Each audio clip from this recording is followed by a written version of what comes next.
Um, Melissa? Yes, what is it, Cindy? To be honest, it's actually really difficult for me to say this to you, but... You know, I don't even have enough money to support myself. Okay. So, I'm really, really sorry, but... Can I stop with giving you the financial support? Huh? Financial support? I live on the pension and I can't really afford to give you any financial support. What do you mean by giving me the financial support? Huh? My name is Melissa and I am 30 years old, working in a company. I met my husband Caleb through a singles party, and we just got married a year ago. My husband is a kind and funny man, although he can get a little carried away sometimes. And the reason I decided to marry my husband is that because he is very family-oriented. I want to make sure to look after and reassure my mom. She's getting old, and I'm worried about her, you know. I want to take care of her as much as I can. When we were dating, I heard my husband talking like that about his mother, and I thought he was a wonderful person. Later, I met my mother-in-law, Cindy, for the first time to inform her about our marriage, and she was a very nice person. Oh, Melissa, thank you so much for accepting Caleb as your husband and being a wife to him. You're such a lovely and nice girl, and you're too good to be with Caleb. Even after Caleb and I got married, Cindy never changed her attitude and treated me kindly. I know it must be hard to do all the house chores while working. Melissa, you can always count on me, you know. Thank you very much, Cindy. You often hear a lot of talks on TVs and radios about issues between the wife and her mother-in-law, but there is no such problem with Cindy and I have never once been mistreated by Cindy. Rather, she takes care of me like her own real daughter. But a little while after we got married, there was something that bothered me a little. It was not about Cindy, but it was about my husband. I'm exhausted today, so let's go to my mom's and have dinner. What? Today is your turn to cook dinner, right? So, I'm saying that I'm exhausted from work and don't want to do anything, so let's go to my mom's. But won't that be a hassle for Cindy if we go so suddenly without any prior notice? Oh, it's fine. Don't worry about that. Mom must be lonely too, so it'll be nice for her too to have us over and have a lively dinner all together. Cindy had lost her husband 3 years ago, and now she lives alone in their house. Her house is a bit large for one person to live alone, and she could certainly get lonely. But isn't it too rude to just visit Cindy out of the blue without saying anything? If it were just my husband, it would be enough, but even I would be intruding Cindy. And if we were going to have dinner with Cindy, she would need to make some preparations. How can my husband even think that it's normal to think that we can go over to Cindy's without any prior notice? Even if we go, we should at least call Cindy to let her know. What? We don't really have to do that, you know. We're just going back to my parents' house. To you, it may be that, but to me, I feel like I'm intruding. We have to at least be mindful to Cindy and have manners. When I persisted, my husband said, Okay. And while looking really lazy, he picked up the phone and began to call Cindy. Mom said we could go. Are you really sure? I really hope she's not just saying that. Come on, Mom says it's okay, so why not? I think you're worrying too much, honey. There was no point in wasting any more time arguing with Caleb, so we headed to Cindy's house anyway. Oh, welcome you two. Thank you for coming all the way down here. My mother-in-law greeted us with a huge, gentle smile despite our sudden visit. Well then, hurry up and do come in. I just got it ready now, so please do enjoy it before the meal gets cold. Huh? You cooked that much? Cindy had made several dishes for us and served them to us. When I heard that you two were both coming, I got really enthusiastic, you know. See, I told you. Mom is really happy that we both came here today. Even if that is true, it is too inconsiderate of Caleb to even say that in front of her. My husband opened a beer without any hesitation, drank it down, and ate what Cindy had cooked. Well, I'll have some of the dishes you cooked, Cindy. Thank you. No, please do eat a lot. How do you like it? Oh, it's very delicious. How did you make it? Oh, I'm so happy then. Next time, I'll teach you how to cook this. Yay, thank you so much. Because Cindy was always kind, both Caleb and I were able to have dinner that day in a peaceful way. But a few days later, my husband suggested once again that we should go back to Cindy's house for dinner.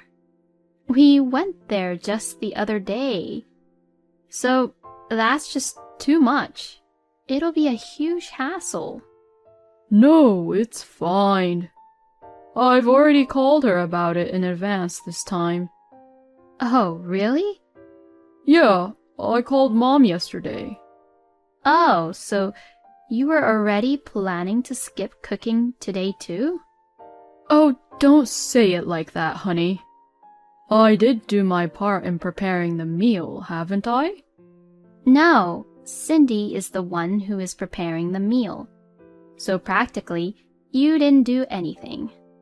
So, I'm the one who asked my mom to cook for us today, right? So that means that even though I'm in charge of cooking, making sure that the meal for us is ready is part of my responsibility too, right? I don't know what the hell Caleb was talking about. Even though Caleb was saying something nonsense, since Cindy had already prepared the meal, I had no choice but to go along with him. Cindy, I'm sorry for disturbing you again when we just came the other day. Oh, what are you talking about? I told you that you can count on me any time, didn't I? If you're in trouble, don't hesitate to ask me anything, okay? Well, it's not like we're really in any trouble. It's just that my husband is slacking off in cooking and doing house chores, and that's why he's only relying on Cindy for her meals. Thinking like that, I felt very sorry for Cindy. Since then, upon my husband's suggestion, we always went to Cindy's place to ask her to feed us on the days when he was in charge of cooking. Despite that, Cindy always greeted us with a smile and cooked us delicious home-cooked meals. But I felt really bad to ask Cindy to help us out without us doing anything so many times, and that's pretty questionable being adults and all. So I made a suggestion to my husband. Hey, I'm not going to tell you to stop going to Cindy's, but I think we should at least thank her for cooking meals for us. Huh? Like what? I think we should give Cindy some financial support for food, since she's taken care of us so much. I don't think Mom really cares much about that, though. No, but I still feel bad. I'll give you some money every month from my salary, so will you give it to Cindy for me? If I give the money directly to Cindy, I am sure that she would be too careful and would not accept it because she's a very kind person like that. So I thought it would be better to give it to her from my husband, who is her son. My husband's eyes widened in surprise, but he said, "Well, if you insist that much, then I understand. I'll take responsibility and give it to Mom." I was relieved that I could now repay Cindy a little in this way. After that, we continued to eat dinner at Cindy's house, and my husband would say this: "We're eating at Mom's place," as if it was a normal thing now. We had dinner at Cindy's house about twice a week, and before I knew it, 3 months had passed. Of course, I felt a little bad, but since I know that I also gave Cindy some financial support, maybe I was thinking in a spoiled way. Then, I learned about a shocking fact.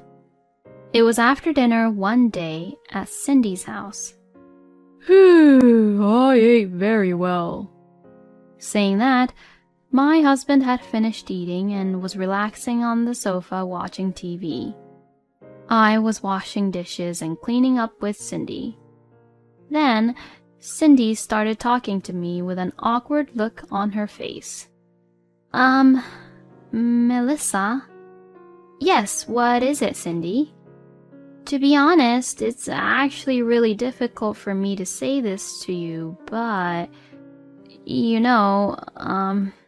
I don't even have enough money to support myself. Okay.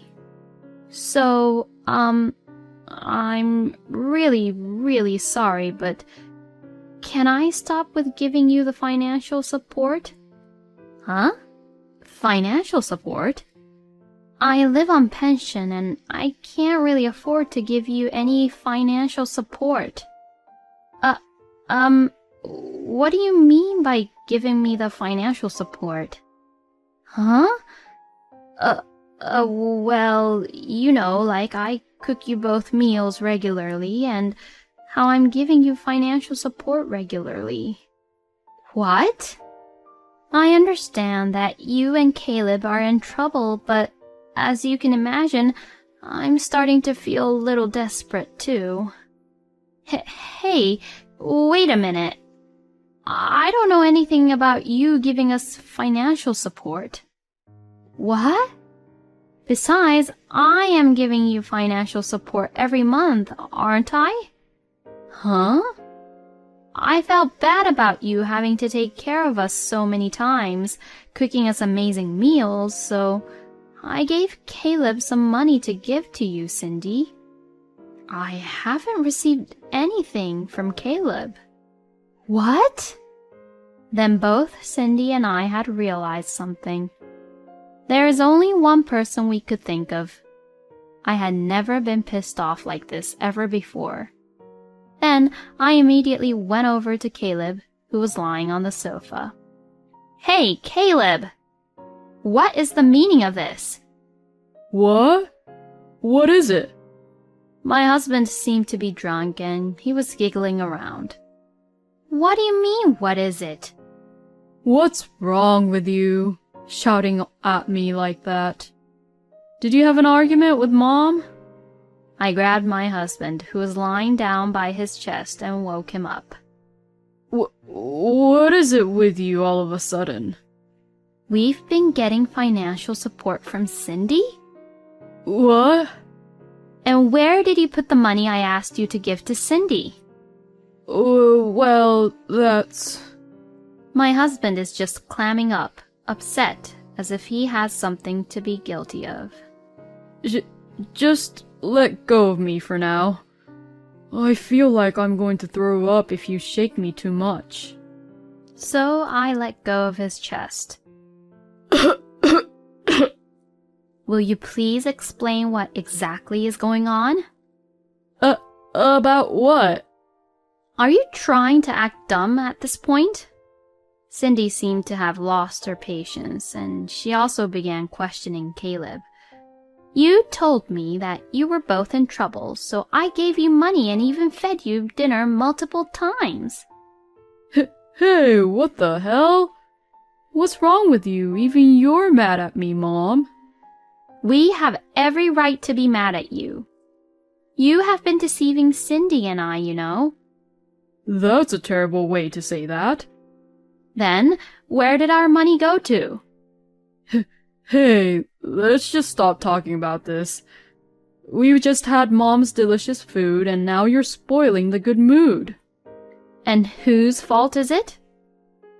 That's... My husband couldn't say anything back anymore and went silent. You're not going to tell me how you spent the money, are you? All right, fine. Then I have an idea too. Caleb looked at me as if he was asking me what my idea was. I called my sister-in-law, Lila. Lila is very protective of me and takes care of me really well, and my husband is very weak towards Lila. Lila is a strong-willed, independent woman, and when my husband, who has always been a good guy, would get carried away, she makes sure to set things straight for Caleb. When I called Lila and explained the situation quickly, she said she would be here soon. When my husband found out that Lila was coming over, his face turned really pale. Lila lives about a 10-minute drive from Cindy's house, so she came right over. Caleb! What the hell did you do? What did you do with Mom and Melissa's money? That's... My husband stubbornly refused to talk even after Lila arrived. This is going to be a long battle. Melissa, you can go home for today. I'll interrogate him all night and make him talk. Thank you very much. I'll be waiting for your update. So, I took Lila's word for it and decided to go home first. The next day, when I went to work as usual, I received a message from Lila. Caleb finally came clean. He's a terrible bastard. Can you come over to Mom's house again after work today? I wondered what it was. I wondered what Caleb did which made Lila describe him like that. So, I went to Cindy's house after work. My husband and Lila was already there. Oh, Melissa, I'm sorry to make you come over again. It's okay. My husband was made to sit on the floor, and his face was turning pale by the minute.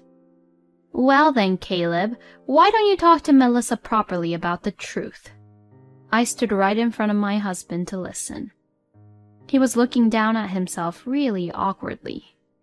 I can't really understand you if you keep looking down. Please explain to me what's going on. I'm so sorry. It was just a spur-of-the-moment kind of thing. What was? Well, I had an affair with another woman. Huh? I'm really sorry. So you were cheating on me behind my back? I guess so. You're such a bastard. I'm really sorry. And? What did you use the money on which Cindy and I gave you? Answer me properly. For the trip and the date and the hotels for the affair. And the travel fees. What? A trip? How did you even have the time? Oh. Don't tell me that you're talking about these business trips that you've been having frequently. My husband then nods awkwardly. Wow, I can't believe this. I can't believe that you lied about your job and went on a trip with a woman to have fun. I'm really sorry. It won't happen again, so please forgive me. Oh, there is no way that I will forgive you. We're getting a divorce. A divorce! No way. You can't just divorce me. It was a one-time mistake. Then, before I could get mad at Caleb for what he said, Lila and Cindy snapped. That's enough, Caleb. What you did is absolutely unforgivable. Yeah, that's right. And what do you mean it was just a one-time mistake? When you've been on numerous trips and you've been seeing her secretly many times. Divorce is a must. A wonderful person like Melissa shouldn't be pushed around by such a lousy brother like you, Caleb. You will definitely pay alimony for your affair and the money you stole from Mom and Melissa." Oh no. Then Lila took out the official documents for divorce and handed them to me. She thought that I would need it, so she got it for me at the city hall, as well as a number for a lawyer. I checked the documents and signed the parts I needed to sign and gave it to Caleb. My husband was reluctant, but Lila and Cindy got angry with him again, so he signed it right away. Thus, like this, my divorce from my husband was finalized. Then, through my lawyer, I demanded alimony from Caleb and his mistress. Of course, I also claimed the money I had given to Caleb. I also heard that his mistress was also married, and since her husband is also demanding alimony from Caleb, he is now in huge debt. Currently, Caleb is living at Cindy's house, and both Lila and Cindy manages Caleb's wallet, making sure that he does not waste his money and that it is always used to pay off his debts. Because of this, Caleb only gets $10 every day to go to work, and once he uses the money for his lunch and so on, he won't have any money left. So, he can't even go to bars and afford any luxury, and he has no choice but to go home. Caleb deserves what he got, and it's not at all surprising that he now has to pay back the money he had used when it wasn't even his money. Caleb is just a low-life scumbag, having an affair based off on other people's money. On the other hand, I live in an apartment now and I am living comfortably on my own. By the way, I still keep in touch with Cindy and Lila, and the three of us sometimes go out to dinner together. My ex-husband is a low-life scumbag, but the only thing I'm grateful to him is for giving me the opportunity to meet Cindy and Lila. Thank you for watching until the end. Please subscribe to our channel. We hope to see you in our next video.